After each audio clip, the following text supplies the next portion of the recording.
ថ្ងៃនេះគណៈរដ្ឋមន្ត្រីនៃប្រជាណាចក្រថៃបានអនុម័តនៅសេចក្តីសម្រេចស្តីពីការ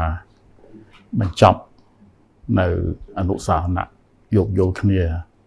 ឆ្នាំ2001ពាក់ព័ន្ធទៅនឹង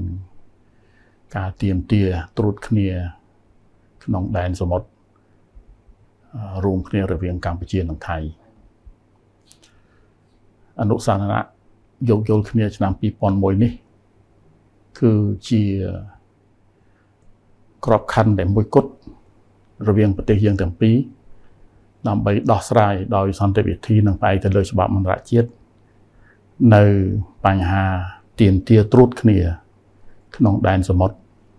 រវាងប្រទេសយើងទាំងពីរក៏ដូចជាក្នុងការដោះស្រាយបញ្ហាព្រំដែនសមុទ្ររវាងប្រទេសយើងទាំងពីរ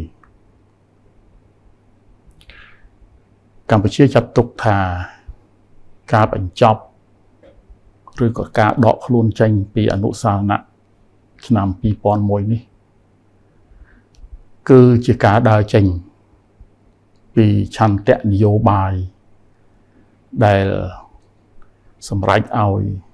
ប្រទេសយើងទាំងពីរកំណត់នៅក្របខ័ណ្ឌមួយក្នុងការដោះស្រាយដោយសន្តិវិធីនិងផ្អែកទៅលើច្បាប់អន្តរជាតិ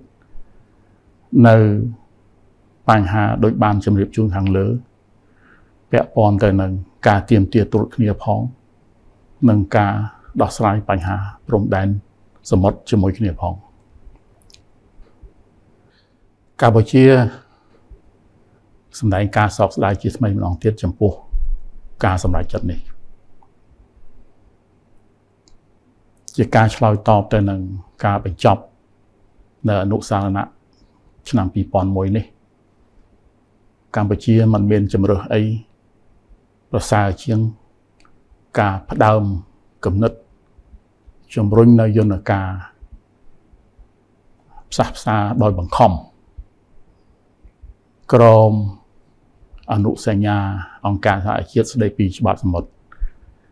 រឬជាភាសាអង់គ្លេសហៅថា Compulsory Conciliation under the United Nations Convention on the Law of the Sea ដែលបានសម្រេចនៅឆ្នាំ1982ទោះជាយ៉ាងណាក៏ដោយការ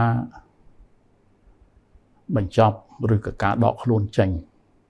ពីអនុសាសនៈយោគយល់គ្នាឆ្នាំ2001នេះมันប៉ះពាល់ទៅដល់សិទ្ធិស្របច្បាប់របស់កម្ពុជានៅលើដែនសមុទ្ររបស់ខ្លួននោះទេហើយការសម្រេចជ្រើសរើសយកយន្តការផ្សះផ្សាដោយបង្ខំក្រម UNCLOS បញ្ជាក់សារជាថ្មីអំពីការបដិញ្ញាចិត្តរបស់កម្ពុជានៅក្នុងការដោះស្រាយគ្រប់វិវាទទាំងអស់ជាមួយប្រទេសជិតខាងដោយសន្តិវិធីនិងផ្អែកទៅលើច្បាប់អន្តរជាតិ